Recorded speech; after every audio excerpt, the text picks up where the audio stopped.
मेरे प्यारे बच्चे, यदि तुम अपने महादेव पर विश्वास करते हो तो इस संदेश को पूर्ण अवश्य सुनना। तुम्हें तुम्हारे सारे सवालों के उत्तर मिल जाएंगे और तुम्हारे मन में जो भी बेचैनी है वो सभी दूर हो जाएगी। तुम्हारे मन को वो शांति प्राप्त होगी जिसकी तुम तलाश कर रहे हो। मैं तुम्हें यहाँ आशीर्वाद देने आया हूँ। मैं देख रहा हूँ कि तुम आजकल बहुत बेचैन रहते हो। तुम सब कुछ आसपास होते हुए भी चैन से सो नहीं पा रहे हो। अजीब अजीब से सवाल तुम्हारे दिमाग में आ रहे हैं। मैं जानता हूँ कि कभी कभी तुम मुझसे ही नाराज़ हो जाते हो, क्योंकि तुम्हें लगता है तुम तो मेरी प्रार्थना, मेरी पूजा बहुत मन से कर रहे हो, प्रतिदिन मुझे याद भी कर रहे हो, फिर तुम्हें इतने कष्ट में क्यों दे रहा हूँ। और ये बात सोचकर तुम्हें कई बार क्रोध आ जाता है। तुम मुझसे ये सवाल करते हो ना कि भगवान आप मेरी कब सुनोगे, मेरे महादेव कब अपने इस बच्चे पर अपना आशीर्वाद दोगे। मेरे बच्चे, तुम ऐसा मत सोचो कि मैं तुम्हें नहीं देख रहा हूँ। मैं तुम्हारे क्रोध को समझ सकता हूँ, क्योंकि तुम्हें समझ नहीं आ रहा है कि तुम्हारे भविष्य में क्या होगा और ये सारी चिंताएं तुम्हें खा रही हैं। तुम जो भी चीज़ें चाहते हो वो तुमसे दूर चली जाती हैं। जिससे तुम सच्चा प्यार करते हो वो कभी न कभी तुम्हें छोड़कर चला जाता है या किसी न किसी प्रकार से तुम्हें धोखा दे देता है। और यही कारण है कि धीरे धीरे तुम्हें इस संसार से नफरत होने लगी है। तुम्हारा मन नहीं करता कि तुम किसी पर भी विश्वास करो, क्योंकि सभी तुम्हें धोखेबाज लगने लगे हैं। तुम्हें लगने लगा कि हर इंसान मतलबी हो गया है। आज के समय में केवल और केवल इंसान अपने मतलब से ही दोस्ती करता है, मतलब से ही रिश्ता बनाता है। लेकिन ऐसा नहीं है। क्या तुम भी सबसे मतलब के लिए दोस्ती करते हो? नहीं ना मेरे बच्चे। तो तुम ये क्यों भूल गए कि इस संसार में सभी बुरे व्यक्ति ही हैं। बहुत से व्यक्ति ऐसे भी हैं जो ठीक तुम्हारे समान हैं। क्या तुम्हें अपनी अच्छाई पर शंका है? नहीं ना।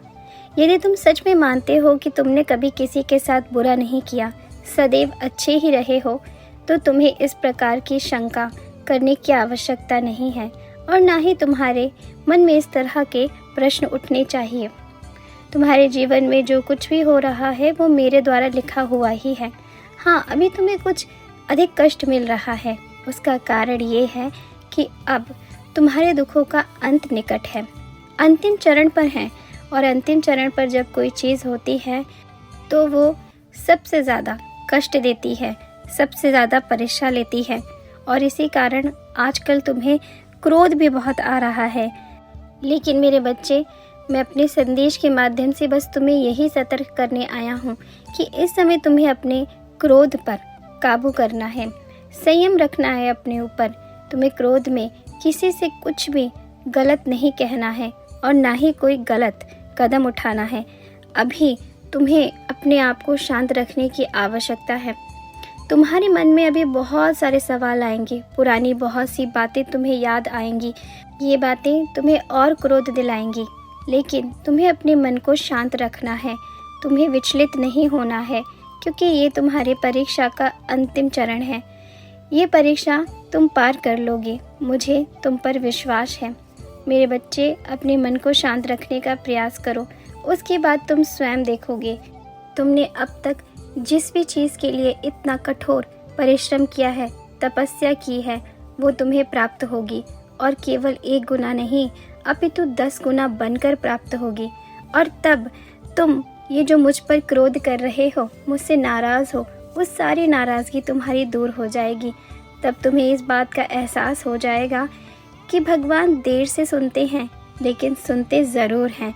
और जो तुम चाहते हो वो नहीं, बल्कि जो तुम्हारे लिए अच्छा है वो तुम्हें देते हैं और 10 गुना कर कर देते हैं। मेरे बच्चे, यदि तुम महादेव पर पूरा विश्वास करते हो तो इस वीडियो को ज़रूर लाइक करना और कमेंट सेक्शन में 111 अंक अवश्य लिखना। तुम्हारी जो भी इच्छा है वो ज़रूर पूरी होगी। मैं जानता हूँ कि तुमने अपने जीवन में बहुत संघर्ष किया है, बहुत दुख देखा है, बहुत कुछ झेला है। तुम्हारी अंतरात्मा भी जानती है कि तुमने सदैव ही सबके साथ अच्छा करने का ही प्रयास किया है। कभी भी तुम्हारे मन में ये विचार नहीं आया कि तुम किसी के साथ छल कपट करो। तो मेरे बच्चे, मैं कैसे तुम्हें तुम्हारी खुशियों से दूर रख सकता हूँ? नहीं, अब वो समय आ गया है जब तुम्हें तुम्हारी सारी खुशियाँ प्राप्त होंगी। बहुत सह लिया तुमने, बहुत कुछ मैंने स्वयं देखा है। कितनी रातों को तुम रोए हो, कितना कुछ तुमने सहा है। तुम्हारे अपनों ने ही तुम्हें कितनी तकलीफ़ दी है। हर बार तुमने उन्हें माफ़ किया और एक नई कोशिश करने का प्रयास किया, लेकिन हर बार उन्होंने तुम्हें ही गलत ठहराया है, तुम्हें ही झुकाया है। तुम लोगों को ये दिखाना चाहते हो कि तुम कमज़ोर नहीं हो। तुम भी इस दुनिया में बहुत कुछ कर सकते हो।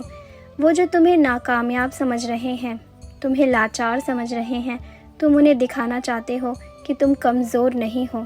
तुम भी सब कुछ हासिल कर सकते हो।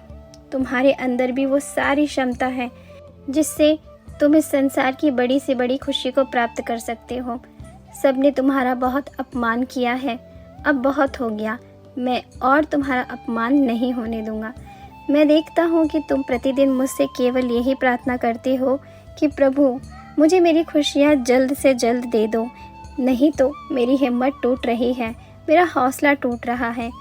एक एक पल तुम्हें भारी लग रहा है। धीरे धीरे तुम्हारी सारी उम्मीदें टूटती जा रही हैं। तुम्हें लग रहा है कि शायद अब कुछ भी सही नहीं होगा, लेकिन ऐसा नहीं है। ये केवल तुम्हारा भ्रम है। संसार में ऐसा कोई भी परेशानी नहीं है जिसका कोई अंत नहीं है। कुछ चीज़ों में अधिक समय लगता है। जब हमें कुछ बड़ा हासिल करना होता है तो हमें थोड़ी अधिक मेहनत करनी होती है, हमारी थोड़ी अधिक परीक्षाएं होती हैं। मेरे बच्चे, तुम्हारे साथ भी ऐसा ही हो रहा है, लेकिन तुम हिम्मत मत हारो। मैं जानता हूँ तुम मेरी संतान हो, तुम बहुत मजबूत हो। इसीलिए तो मैं तुम्हें समझाने आता हूँ कि तुम्हें हार नहीं माननी है, चाहे वो तुम्हारी कोई सी भी इच्छा है। तुम ये बिल्कुल मत सोचना कि वो इच्छा तुम्हारी अधूरी रह जाएगी। तुम्हें जो चाहते हो वो अवश्य प्राप्त होगा। प्रतिदिन तुम्हें उसके लिए मेहनत करनी है और प्रतिदिन मुझसे प्रार्थना करनी है कि तुम्हें वही चाहिए। फिर तुम स्वयं देखोगे कि वो समय आएगा जब तुम्हें वो प्राप्त होगा। धीरे धीरे सब कुछ तुम्हारे पक्ष में होने लगेगा। हाँ मेरे बच्चे, मुझ पर विश्वास रखो। मैं आज के संदेश से तुम्हें बस इतना समझाने आया हूँ कि तुम्हें अभी किसी भी तरह से कोई भी गलत कदम नहीं उठाना है। मुझे पता है तुम्हारे आसपास की जो परिस्थितियाँ हैं उनकी वजह से तुम्हें अभी बहुत क्रोध आ रहा है, लेकिन तुम्हें अभी शांत रहने की आवश्यकता है। तुम्हें कुछ भी गलत नहीं करना है और ना ही किसी से कुछ गलत कहना है। ये तुम्हारे लिए 2-4 दिन बहुत ही कठिन होने वाले हैं। तुम्हारे क्रोध की परीक्षा होने वाली है। अब तक तुमने जो कुछ भी सहा है, जो कुछ भी कठिन परिश्रम किया है, वो सारा व्यर्थ हो जाएगा अगर तुमने कुछ गलत कदम उठा लिया तो। इसलिए मेरे बच्चे, अपने महादेव पर विश्वास करो और मेरी बात को सुनो। तुम्हें अपने आप को शांत रखना है, कुछ भी गलत नहीं करना है। मुझे तुम पर पूरा विश्वास है, तुम कर लोगे। तुमने इतने सच्चे हृदय से मेरी भक्ति की है, इतने वर्षों से मुझ पर विश्वास किया है। मैं भी तुम्हें जानता हूँ। तुम्हें जो खुशियाँ मिलने वाली हैं वो तुम्हें अभी नहीं दिख रही हैं, लेकिन मैं जानता हूँ कि मैंने तुम्हारे लिए कितना सुंदर संसार रचा हुआ है और मैं बिल्कुल नहीं चाहता कि तुम अपने क्रोध के कारण वो सब कुछ खो दो। इसलिए अपने बाबा पर विश्वास रखो और जैसा मैंने कहा है वैसा करने का प्रयास करो। मेरे बच्चे, मैं तो सदैव यही चाहता हूँ कि तुम खुश रहो। तुम्हारे आसपास केवल और केवल खुशियाँ ही हो, दुख का एक दिन का भी तुम्हारे आसपास ना हो। मेरा आशीर्वाद सदैव तुम्हारे साथ है। तुम सदा खुश रहो।